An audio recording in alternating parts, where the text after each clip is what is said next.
Greetings, Science Maximites. Welcome to Science Max Experiments at Large. My name is Phil, and today we're going to be looking at the power of magnets. You see, magnets are fun things to experiment with because they are really, they're really interesting. This magnet that I've got here is a neodymium magnet, or a rare earth magnet. It's one of the strongest magnets you can get. A magnet is an object that is attracted to anything that is ferromagnetic, which is iron, nickel, or cobalt. And magnets are interesting because they have two sides. There are two poles. I'd show you, but I can't get the chain off. Hold on one second. Ha-ha! There are two... Oh, no.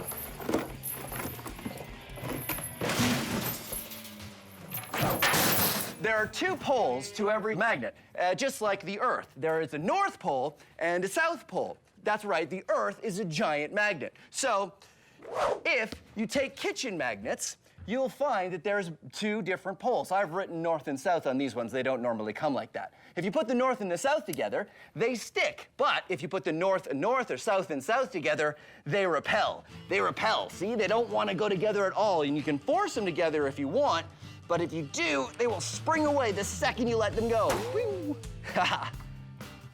But when magnets repel each other, I find that some of the most interesting stuff. Check this out. This is just a small container, and I've got a magnet in here, and I have a loonie attached to it so that it fits nicely in the container like that. For the top, I've attached two magnets together, and I have another coin on it. And if you put them in there, I've made sure that the two poles repel each other, which means this magnet will just sit there and float. Magnetic levitation. Very interesting. And you can pop the top on that if you want and just carry around a levitating magnet. Now, there's a couple fancier ways you can levitate stuff with magnets. This is just a wooden frame I've made. This is completely not necessary. You can use just about anything in your house. A desk lamp works really well. The important part is I've tied a magnet to the end of this arm here, and this is a bolt, which is attracted to the magnet, but it's got a thread tied to it, so it can't get there. Just far enough that it will actually hang in mid-air. Look at that. It's not attached to anything. It's just being pulled up by the attraction from the magnet. The thing is, as soon as you pull the bolt away far enough, it will lose the attraction and it'll just fall. Very cool. Here's one that's a little bit more complicated, but is also really neat. This one uses disc magnets, which have a circle or a hole in the middle of them here. And you put two around a pencil and then four more in such a position that you can put the pencil against this wood on the side and it will just levitate on its own. You can even give it a spin. Look at that.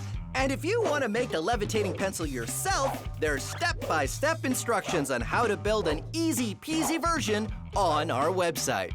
Meantime, we are gonna max this out. Magnetic levitation on Science Max Experiments at Large. But you're probably thinking, what are we going to levitate? Well, we're going to levitate me. At least, that's the plan. That's why I'm going to the Center for Skills Development and Training. Come on.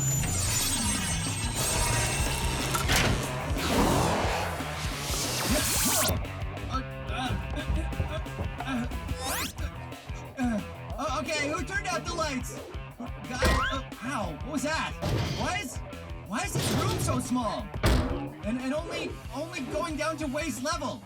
This is the weirdest room I've ever been in. Where am I? What's going on?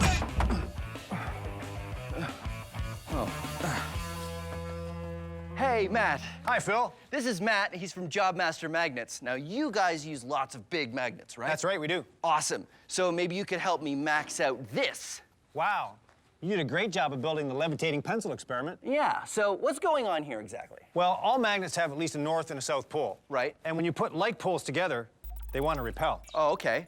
So have you ever levitated a person? Not yet. Well, let's do it. All right. Do you think we can use these? We can try. Okay, well, put that one on the ground. And, okay, so north, and I'll put the north one on my foot here. And then if I just step, oh, wait a minute. If I step, stop moving. If I step on the, okay, well, first of all, this magnet keeps sort of moving away from me when I try to push down on it. What do we do? How do we fix this? Well, we need to keep the magnets in position so that they don't move around when you try to bring them together. Yeah, because I have to come straight down on it, don't I? That's right. So why don't we attach this one to the floor? Good idea. And then we'll put a board on this one, and we'll see how it goes. Perfect. Okay, let's do it. All right.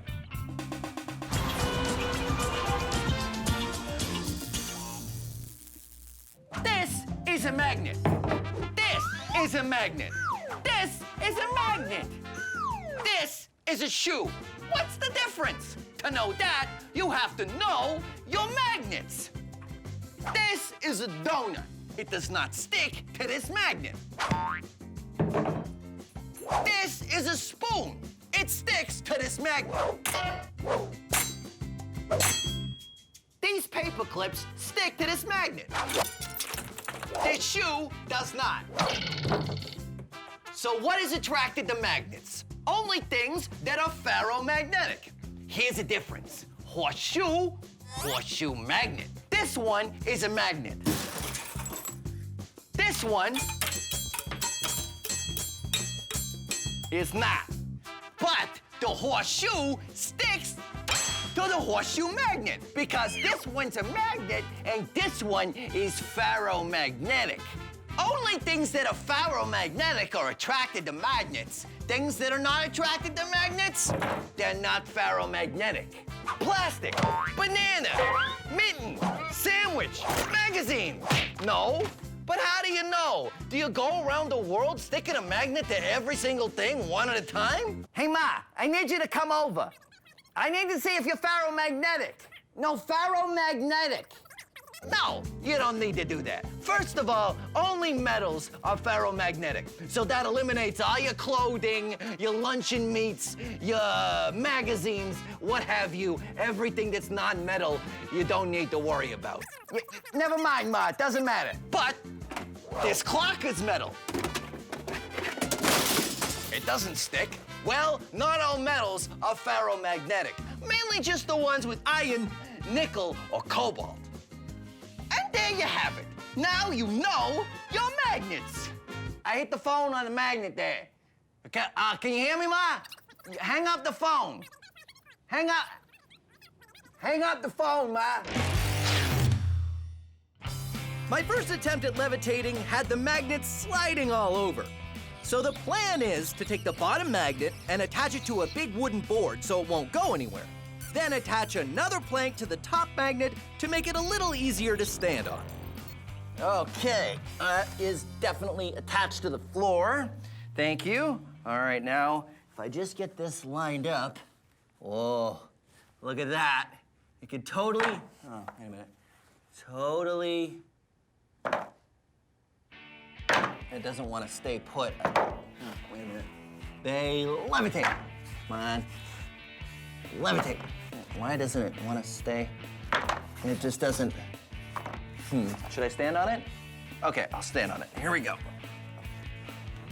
And. Am I levitating? No. No. So why isn't this working? Well, just like your pencil experiment, we need a shaft through the center to hold the magnets in position. Oh, yeah, maybe we could use like a ring magnet. Yes. That, like we used with the pencil. Right. And we're gonna need stronger magnets. we're gonna need stronger magnets. Are the ring magnets strong? Yes, they can be. Awesome. All right, let's do it. All right. Now it's time for a Science Max quiz. Which one of these things do we have magnetism to thank for? Birds flying south in the winter, music, or a sandwich? If you picked A, you're right. Some birds migrate in the spring and fall using the Earth's magnetic field. Many animals can sense the Earth's magnetic field and use it to navigate. Migrating birds fly hundreds or thousands of kilometers north or south when they migrate in the spring and fall. A compass works the same way, by using magnetism to point to the Earth's magnetic North Pole. But if you picked B, music, you're right! Here's some music. The way you're hearing this music is because the musicians recorded their instruments using microphones, which use magnets. And then the signal was translated by a computer and stored on its hard drive, which uses magnets. Then it was broadcast to your TV and comes out your speakers, which use, you guessed it, magnets. And for those of you who said you have magnetism to thank for your sandwich, haha, well, you're right. You see, you'd probably go to the kitchen to make that sandwich, right? Well, I'm guessing you got all of the tasty ingredients from your refrigerator? Well, it works on electricity, which is produced by magnets. And then there's an electric motor in the fridge that circulates the air and keeps it cool. And guess what? Magnets. And finally, the door on your fridge stays closed because the door has magnets. So there you go. You can thank magnetism for birds flying south, music, and your sandwich. It just goes to show, when you're talking about magnets, everybody wins because magnets are everywhere. This has been a Science Max quiz.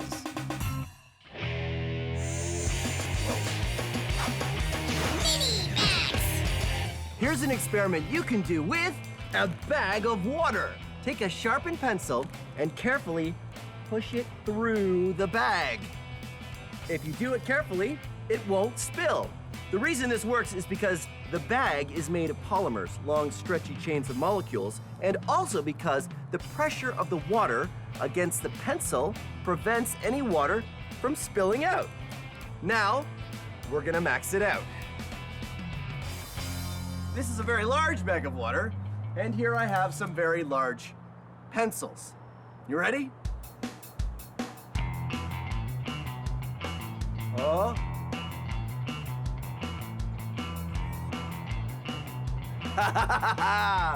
That's one.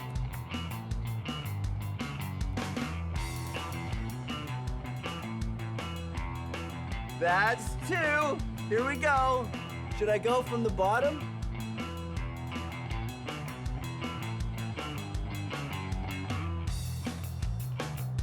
Ta-da! Science! Okay. I know what you want.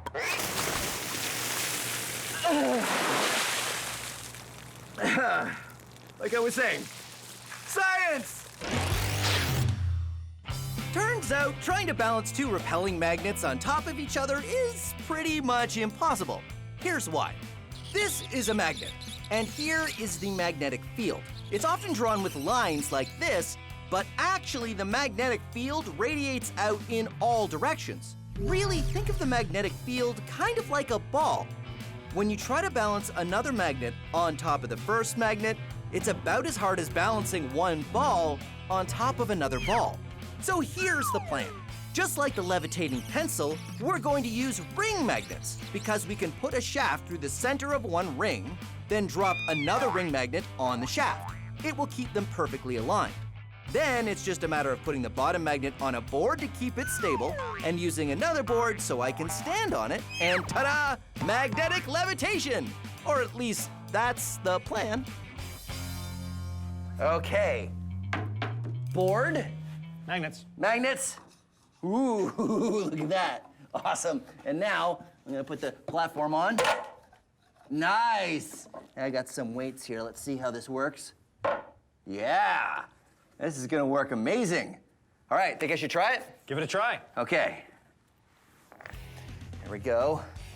Yeah! I'm doing it! I'm levitating! What? Just a little bit. Oh, really? Yeah. So, yeah, what do we do? We need more power. More power? I like that idea. How do we give it more power? More shafts, more magnets. Okay, sure. Well, why don't we do 1, 2, 3, 4 shafts, and then we'll have magnets on all the shafts. Great idea. All right. Let's do it.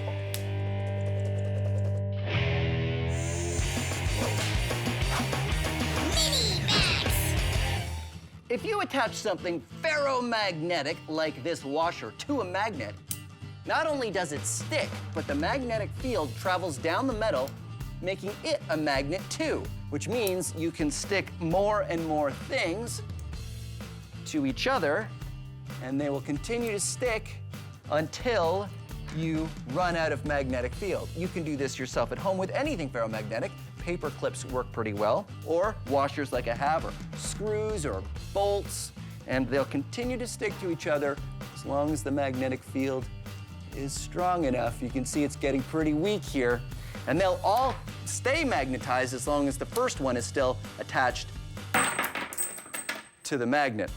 But if you want to go even further, all you need to do is keep adding more magnets to reinforce the magnetic field. I've got a few here, like this.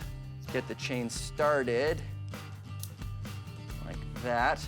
And then I've got a magnet attached to this washer, so it will keep the magnetic field strong. And I continue to add one magnet, one washer, and we'll just see how far I can go.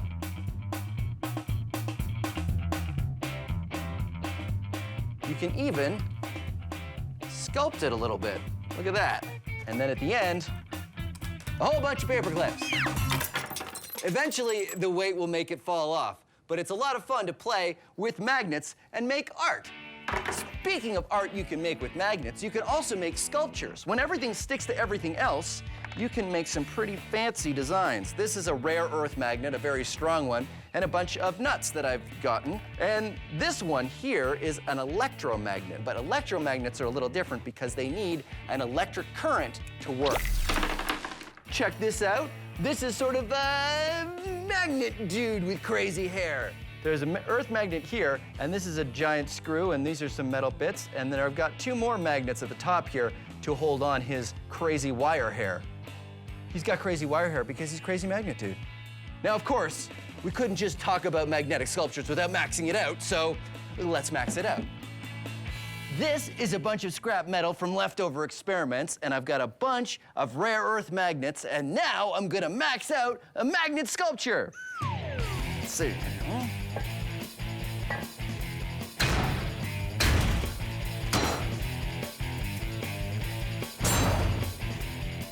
There you go, a maxed out magnet, me!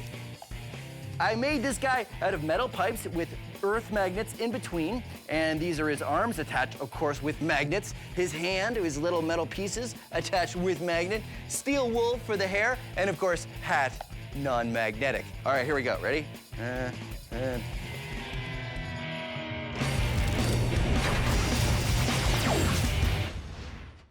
Want to see a magic trick? Simple copper tube. Drop things through it. Nothing unusual happens, but watch when I drop a magnet through. What? It's not magic, it's science. Because the magnet creates a magnetic field, when it goes through the tube, the magnetic field repels the magnet upwards. Now, the field isn't perfect, so the magnet doesn't come to a stop, but still, it slows down from a fall to a nice, graceful drop. Take a look from above. Pretty amazing, right? Magnets, not magic, science.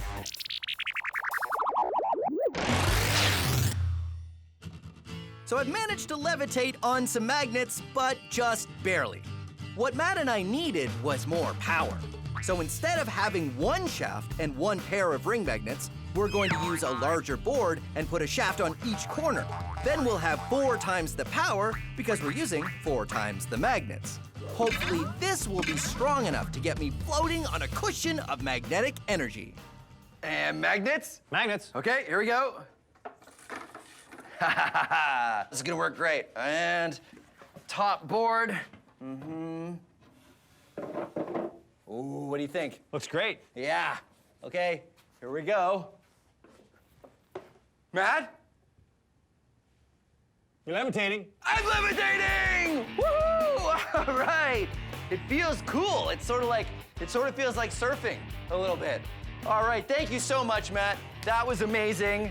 And there you have it. Science Max Experiments at Large, Magnetic Levitation. You know, I'm surprised we could do an entire episode on magnets, and we never actually got them so close to the camera that the camera went all weird, because cameras and magnets, they don't, oh dear, no, that's okay. I can fix this. If I just maybe, no. Maybe if I put the magnet to the camera again, that would, okay, that's not, that didn't help.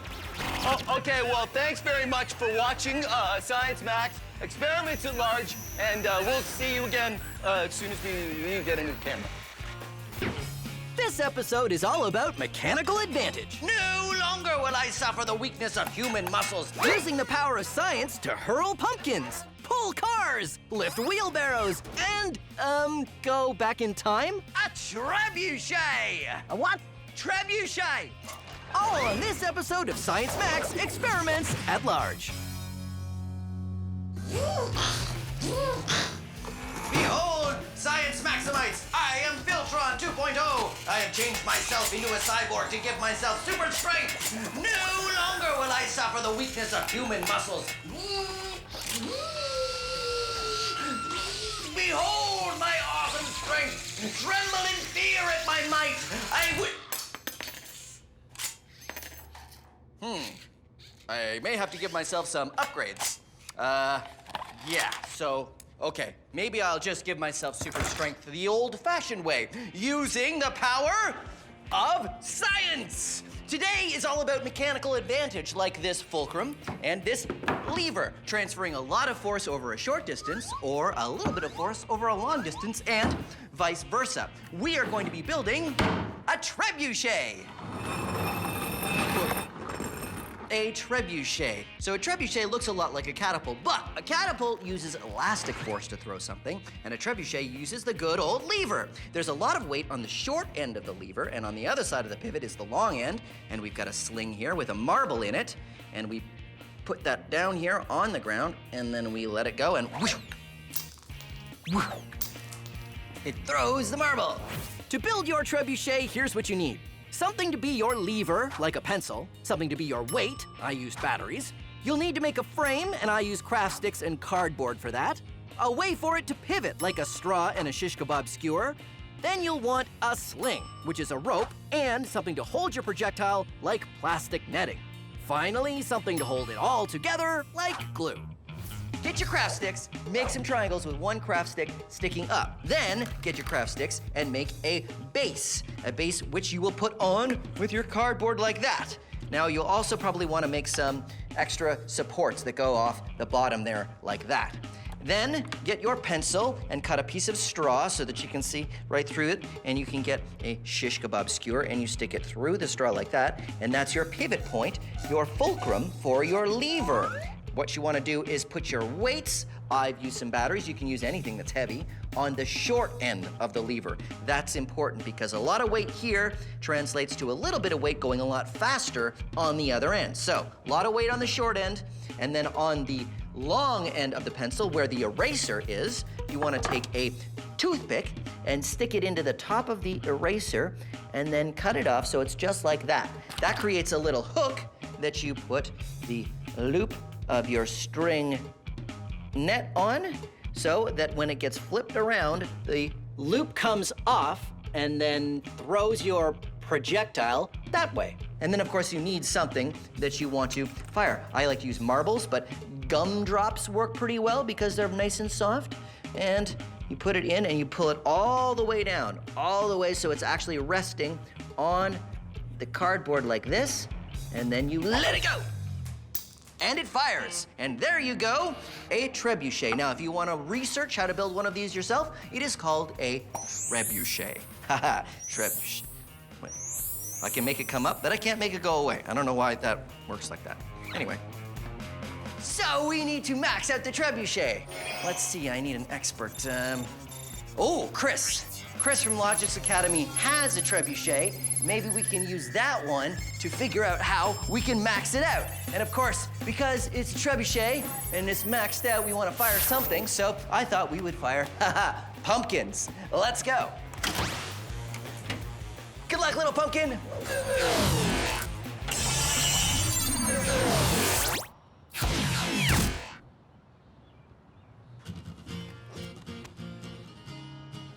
Hey, Chris. Hey, how's it going? Chris from Logic's Academy. I had a problem with the pumpkin. It kind of got larger than I expected. It's okay, I think this one's bigger than what we need anyway. Chris shows me a scale model trebuchet, one we can use to test a few ideas before building our maxed out version. Go on here. You've got little mini pumpkins! I know, don't get too attached.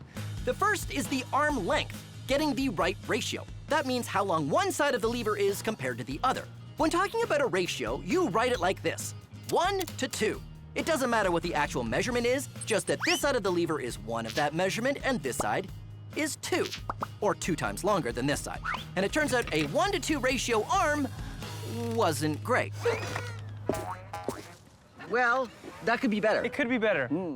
So we tried a 1 to 6 ratio arm.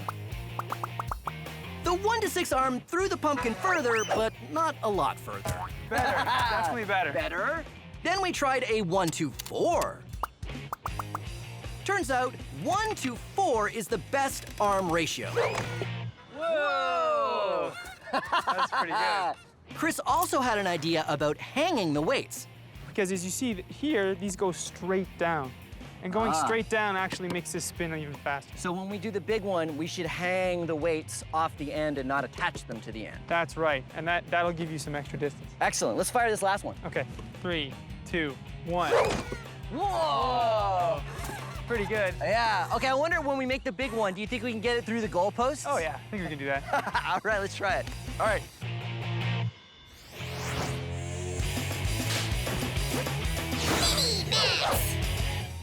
This episode is all about giving yourself super strength using mechanical advantage. Well, here's how you can use a rope to give yourself the strength of a superhero. Ha-ha! I am mechanical advantage using a rope man.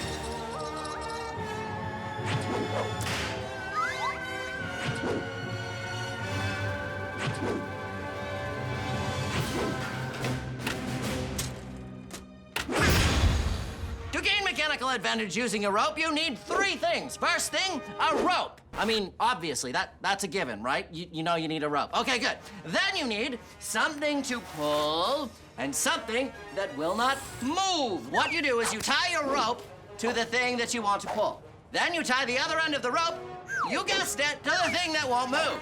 Now, you pull from the middle like this. And it's very easy to pull the weight. Why? Because of mechanical advantage. You're using a small amount of force over a longer distance. But what if the weight is heavier? Then you lengthen the rope. Now we pull from the middle and it's easier. Why? Yes, mechanical advantage. A small amount of force over an even longer distance makes it easier to pull the weight. Let's max it out. Mechanical advantage using a rope man, away! High above the city, mechanical advantage using a rope man surveys the town looking for someone in trouble. There's someone. Oh, my minivan broke down and only 10 feet from my parking spot. If only there was someone who could help me.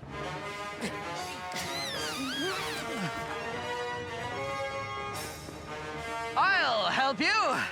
Mechanical advantage using a rope, man. I'm saved. Maybe you should try giving yourself some mechanical advantage using the rope. Mechanical advantage using the rope, man. Yes. Well, I was coming to that. So I have this really long rope, and I tie one end to something that's not going to move, like a tree. Or a steel coil, if you happen to have one. And then I take the other end, and I run all the way back, and I attach this end to the van. I call her Bessie. Then I go to the middle of the rope, and I pull on it sideways like this. giving myself a huge amount of mechanical advantage. Oh, it's working! It's working! Pulling. Mechanical advantage using a rope, man! You're doing it!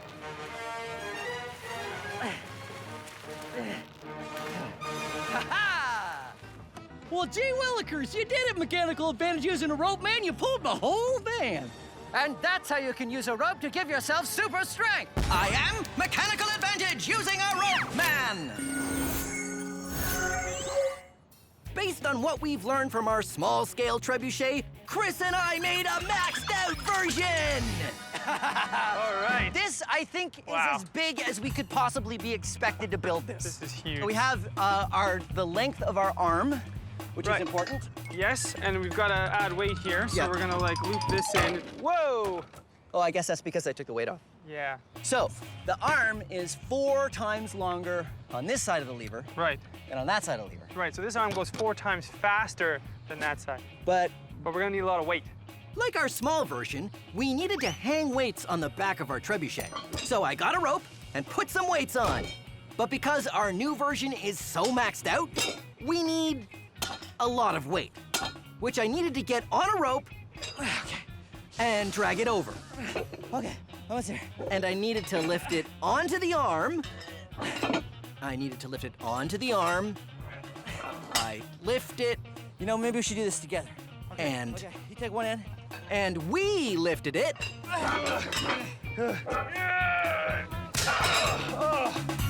That's gonna be a problem, Phil.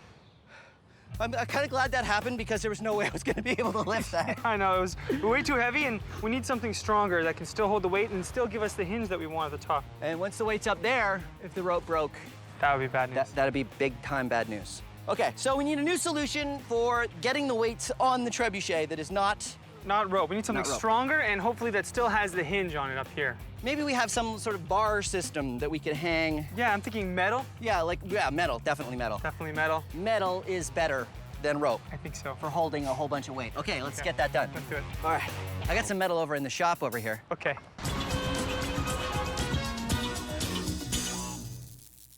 Come on down to Sal's Science Shop. I am Sal, and this is my science shop. You want levers? I got the best levers around. Little levers, big levers, all drastically reduced.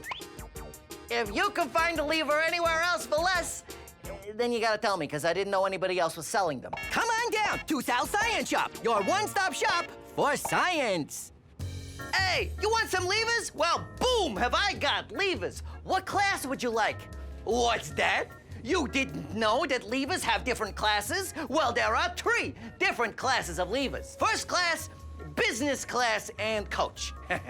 No, first class, second class, third class. It's pretty straightforward. And what do we need when we have a lever? We need a load, we need a fulcrum, and we need a lever. Ha-ha! First class lever. The fanciest of levers. You got your load on this end, you got your fulcrum right here underneath, and then you put some effort into this end, and wow!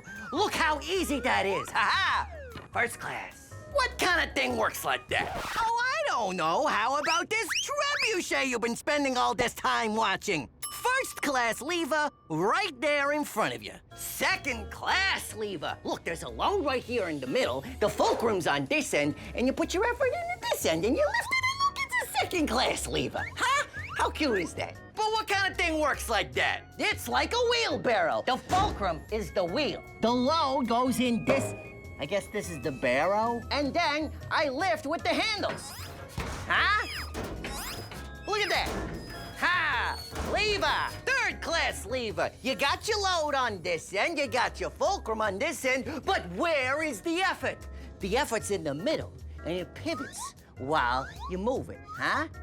Where you gonna get that kind of crazy contraption? Salad tongs! Salad tongs! Salad tongs. Look, you put the effort in the middle there, it pivots on that end, and you have the load there.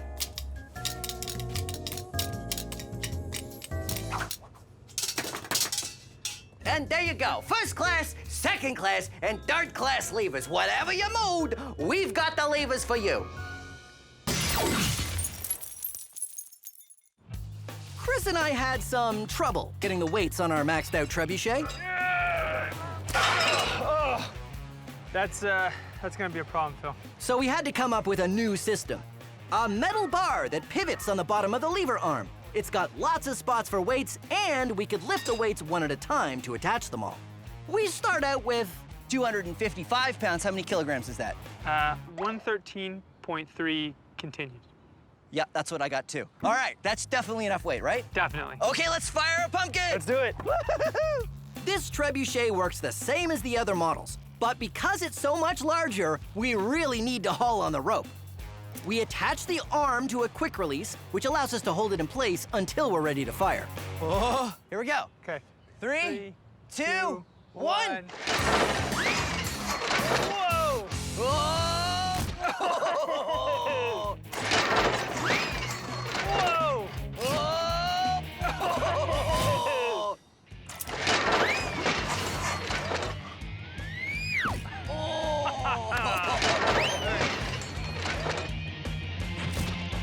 We launched a bunch of the same size pumpkins and got a pretty good idea of how far we were throwing them.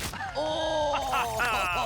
Wow. Okay, you know what? We should leave this here so that we know how far that last pumpkin went. And then try to beat it. And then we try to beat it. We haven't gotten through the goalposts. It seemed to handle the more weight pretty well. I think we can add even more. What do you think? I think we should add all of the weight. This Okay. is science max. This is not like science minimum. Let's max it out. We maybe. totally maxed it out. Okay, all the weight. All All the weight. All the weight. Max Historica.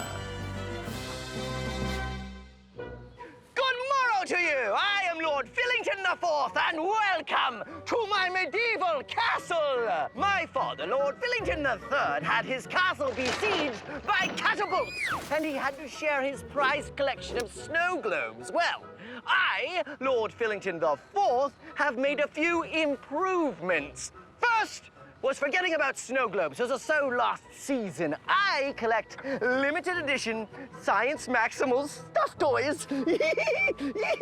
And I've collected them all, and I'll never share. Hello? That Lord Fillington has been hogging all the limited edition Science Maximals, and he won't even trade. I mean, look, I've got 3 floofers, and all I need is a Fricto. But he won't trade. Surely you can trade. Never. I have all the Frictos, and I'll never trade. That's it. Time to build it. Oh, you're gonna build a catapult and knock my castle walls down? Well, I've learned a thing or two from my father. I, too, have catapults. Release! Fortunately, we've got a new invention of our own, a trebuchet. Oh, fiddlesticks. They have a duck pate. Trebuchet. A what? A Mother's Day? A Hudson's Bay? A Cabernet? I can't hear you. You've got to come closer. Release!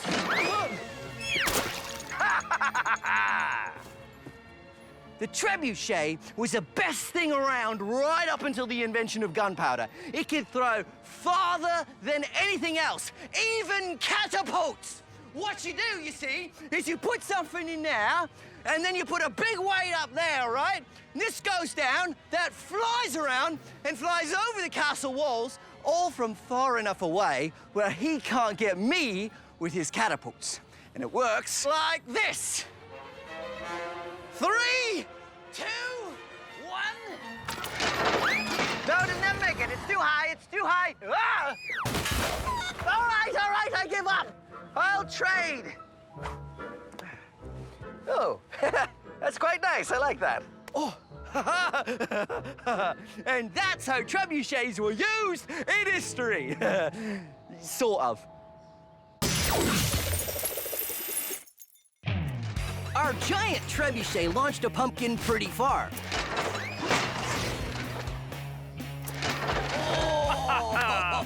Very cool. But now it's time to max it out further by adding even more weight. All the weight, all the weight, all the weight. So we increased the weight to 425 pounds. That's a lot of weight. Okay, are we ready? I think so. I can't wait to see what this thing does. I can't wait to see how heavy it is to pull. Turns out pulling that much weight using our rope was really tough, even with the mechanical advantage of our lever.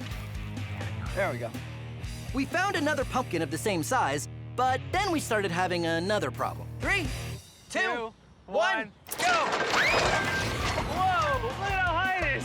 What? Whoa! Go! Whoa. What? Whoa! So, I think we're going a little too high. Yes. It was almost straight up. How far the pumpkin goes all comes down to when the rope slips off the pin at the end. If the rope slips off too early, the pumpkin goes up and not very far. Too late and the pumpkin goes straight, which means it'd hit the ground sooner and doesn't go as far. A 45-degree angle is just right. And how do you adjust it? By simply bending the pin. 3, 2, 1. That was great. Great.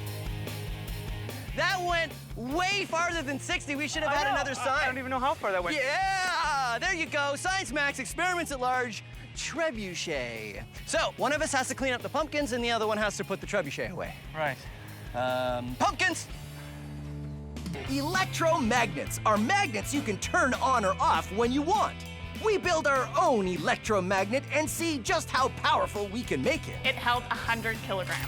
Plus ferrofluid, wizards, and I tried to get to the North Pole using a compass. Now that I'm here, I realize it's really difficult. All on this episode of Science Max Experiments at Large. Greetings, Science Maximites. My name is Phil, and welcome to Science Max Experiments at Large. At this very moment, half the lab is being held together with the power of electromagnets. Magnet 1 turning off. Electromagnets are a really cool and powerful way to interact with the world. And when I say power, that's because you need power to make them work or not work. Magnetism is an invisible force that has to do with the magnetic fields created by magnets that lets them attract things that are metal or each other.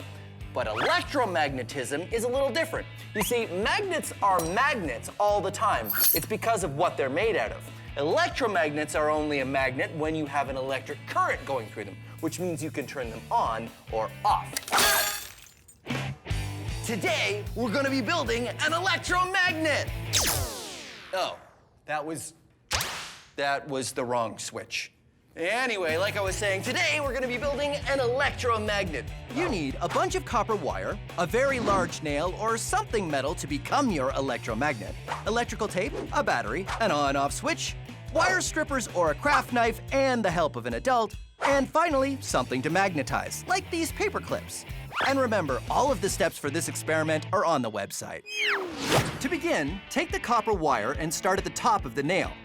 Leave a little bit of wire sticking out, then carefully start to wrap the wire around the nail.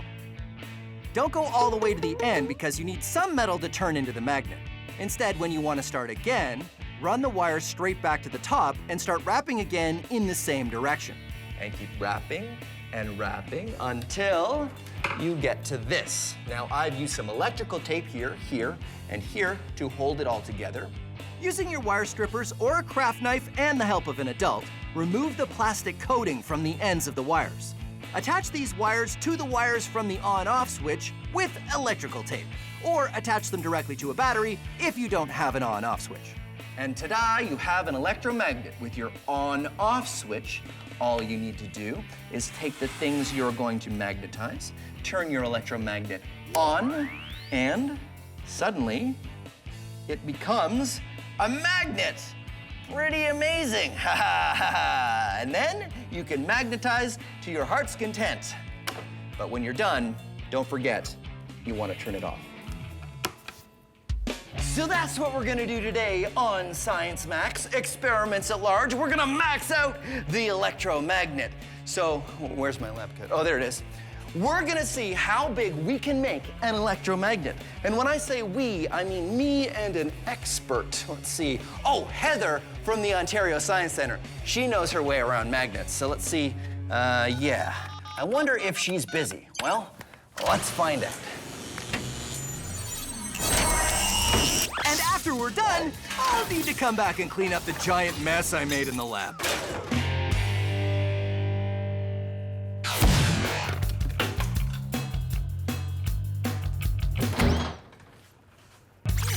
Hey! Hi, Heather, how are you doing? Good to see you, Phil. I was just wondering if you could help me with something. Are you busy? No, I got time. Okay, great, because I'm gonna make a giant electromagnet experiment and I need your help. That sounds like a lot of fun. Okay, great. Let's go back to Science Max headquarters. Oh, we'll via take the portal? Yeah, by the portal. Oh, okay. You sure? I Yeah. know you're hesitant, so I want to reassure you, nothing will go wrong. Great, okay. Okay.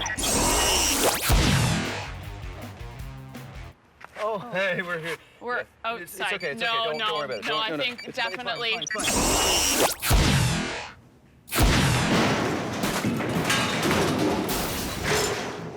You all right? Yeah, I was supposed to come in over there, but I came in over here. Oh well. So today, Heather, I want to max out the electromagnet. Turn it on, and it's a magnet. Pretty good. And turn it off, and it stops being a magnet. I want to make this into a much bigger, maxed out version. All right. So what are some of the things we can do to do that? Well, actually, if you have a larger battery, one that has a higher voltage, we can try that for sure. Okay, that so will help. there are batteries that are 12 volts? Yes. We could try one of Give it those? a try, I think for those sure. are like bigger, right? Yeah, bigger, more powerful, absolutely. Now, that's one thing you could do. You could also increase the number of wraps of our coil here. So how many times we wrap that wire? Yes, we'll increase that magnetic field, making our magnet stronger. And of course the nail, which is important because that's the thing that eventually becomes the magnet, right? Right on, yes. So what I thought we would do is we would start with a bigger nail. Oh. What, right? So larger battery, Yes. more voltage, and a lot more wraps of the wire. Right on, and we have more space for that now, which is smart. Good job. Great, okay, so we'll get to work. Great. Max Historica.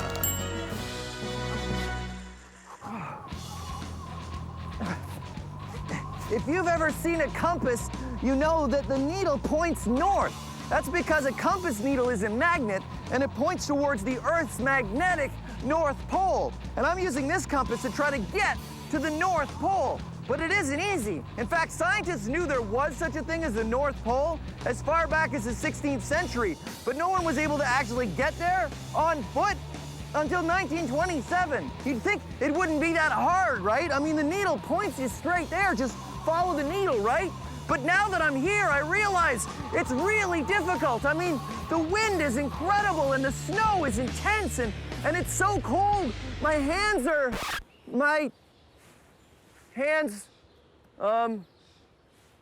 yeah. So, okay, we're not really at the North Pole. We were just sort of recreating that. But still, I salute the brave explorers who tried to make it there in the name of science. And I got a sense of it because the wind from the fan and the fake snow was. Okay, everybody, let's pack it up. I mean, that was pretty good. I just didn't know about that other camera. So, back to our main experiment, where Heather and I are building a larger electromagnet. An electromagnet works like this. When an electric current is traveling through a wire, it creates a magnetic field. If you wrap that wire around something ferromagnetic, that's something made out of a metal that is attracted to magnets, like an iron nail, then it becomes a magnet. You can make a magnet stronger by wrapping more wire, which gives more distance for the current to travel, increasing the magnetic field, and you can also increase the strength of the current. Heather and I start with a coil of 30 meters of wire and start wrapping. And wrapping. And wrapping. There, the wire is now all done. And remember, if you're doing this at home, do not use a drill unless you have an adult to help you out because drills can be very dangerous. This one goes at a very slow speed, so it was okay. But yes, definitely an adult supervised activity.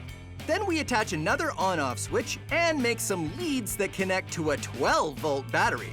So, more wraps of wire and more current means the electromagnet should be stronger. Okay, so we're gonna try this electromagnet and we're gonna pick up this stuff right here. Great. Ready? You ready? Yeah. 3, 2, 1, go! Is it on? Yeah. Wow, it really does, you can't tell it it's on, but. No, but bring it closer and. Oh yeah, look at that. Okay, we turn it off. All right.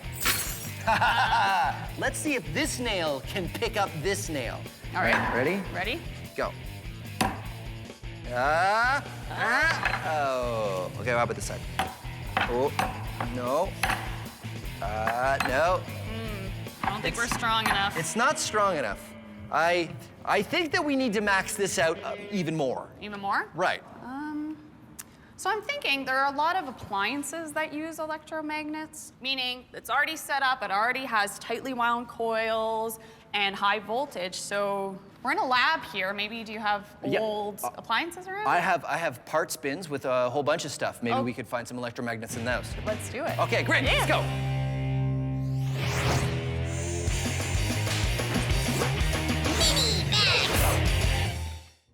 All right, pliers, battery, copper wire. Now, if you've already done the electromagnet experiment, here's another experiment that uses all the same materials plus these. Ha! Neodymium magnets, some of the strongest magnets you can get. So, here's what you need. A battery, some neodymium magnets the same diameter as your battery, copper wire, and some pliers.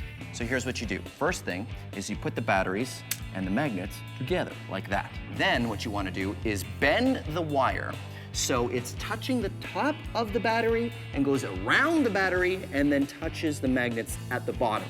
Here's what that might look like. I say might because you can do any shape you want. I've made a coil here. And if you put it over the battery, you'll see it only touches the very top of the battery and the magnets at the bottom. And if I let it go, it spins. It's a homopolar motor.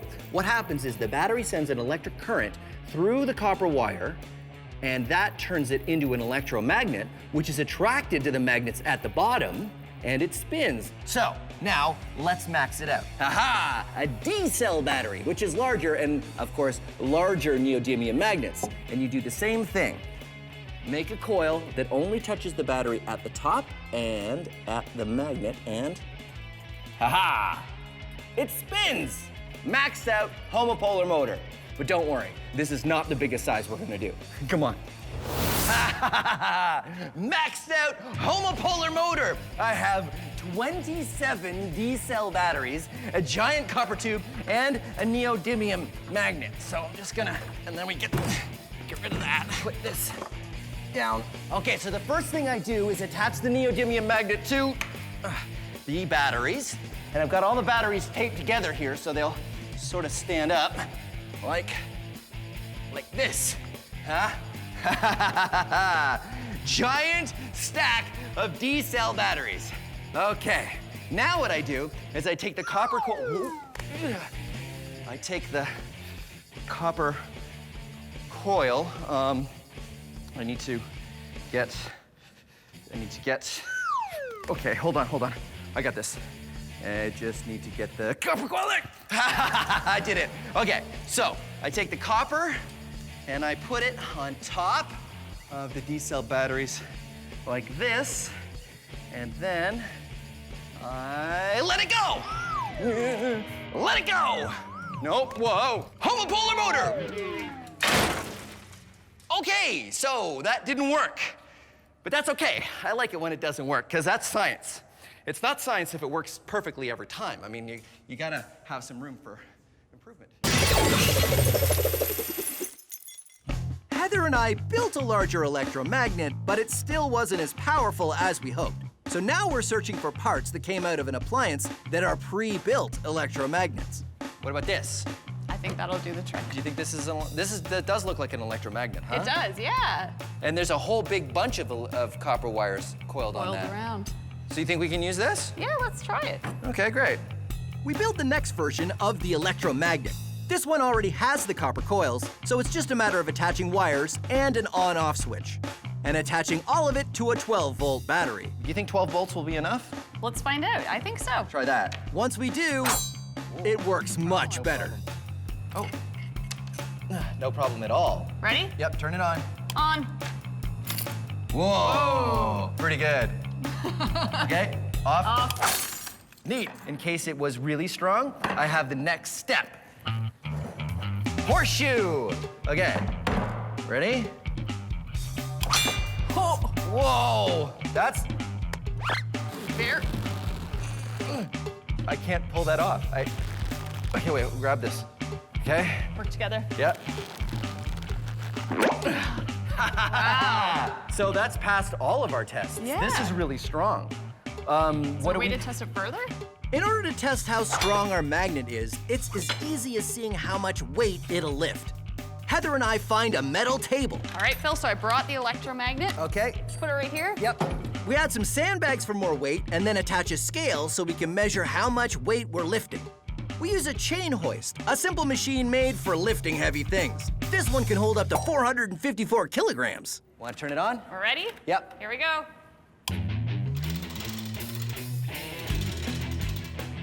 You can read on the scale how much weight is being lifted. And that scale is going up. Pounds on this side, kilograms on this side. We keep lifting until...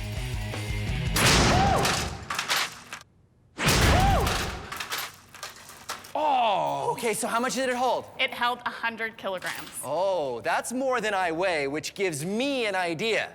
Come on.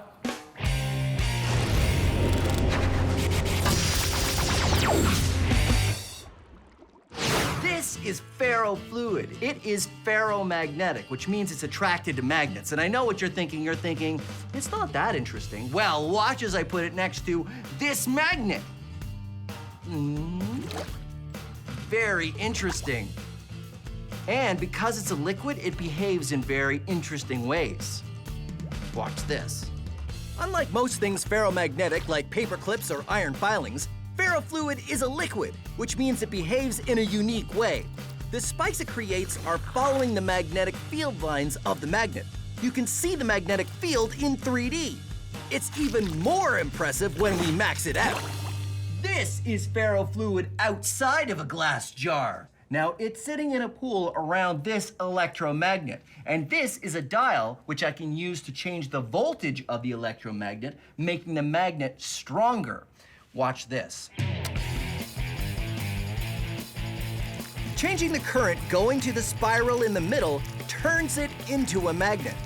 The more current I put in, the stronger that magnet becomes, allowing the ferrofluid to climb the spiral to the top.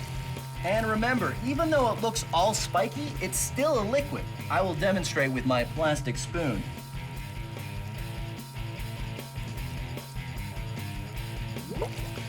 And watch this. When I turn the magnet off, it stops being spiky. Turn it on. Turn it off. Science. The Wizard Academy. All you have to do is demonstrate true magic. And you will be granted entry. Well, Fuzzix, who is the next applicant for the Wizard Academy? Overwhelmo. Indeed, it is I, Overwhelmo. And prepare to be overwhelmed. Would you be flabbergastified if I balanced this coin on its end? Not really, no. But would you be impressed if I was to balance this coin on top of this coin? Possibly. Prepare to be flustered and stupefied. Stupeflustered as I balance 3 coins on their ends on top of this glass. Well, that certainly would seem like magic. Let us see. Okay. No pressure, Overwhelmo. You can do this. And now, I say, a magic word. A magic word! Ha ha ha ha! And now you must let me into your academy. Wait. What's under the cloth? What cloth? This cloth? Nothing. Oh, Is that a magnet? this? No. The pull of the magnet is what's keeping those coins up. The magnet is just strong enough to keep the coins from falling. No, this is set dressing. It's just It was a good trick, but it's science, not magic. well, yes. And you will see! You will see! I will be back! I, Overwhelmo, will return! And I will do such magic that you will need extra socks. Because I will knock them off! With my magic, you will need at least 2 pairs of socks, maybe 3 pairs of socks. We can still see you. No, you can't!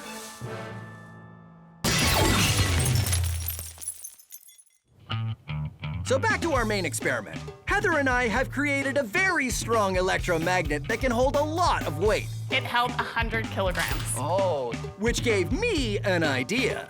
All right, you ready? Let's do it. Electromagnets super maxed out experiment. We've got, 2 electromagnets, 1, 2. and those are wired to 2 batteries, which are on my belt, just like this, so that I can carry them around. And we've got a crash mat here because We need to keep you safe because you're going to be using these electromagnets to get across this massive beam above us. that's right. I'm gonna stick to this metal beam and go across with the electromagnets. Wow. We hope. I have faith. I'm glad you do. I've got helmet for safety, goggles for safety, gloves for safety, but in this case, sometimes a lab coat is more safe and sometimes it's less safe. This time, it will get all caught up, so no lab coat. All right, you ready to go? I'm ready. Let's do it. Okay. My goodness. 1. Okay.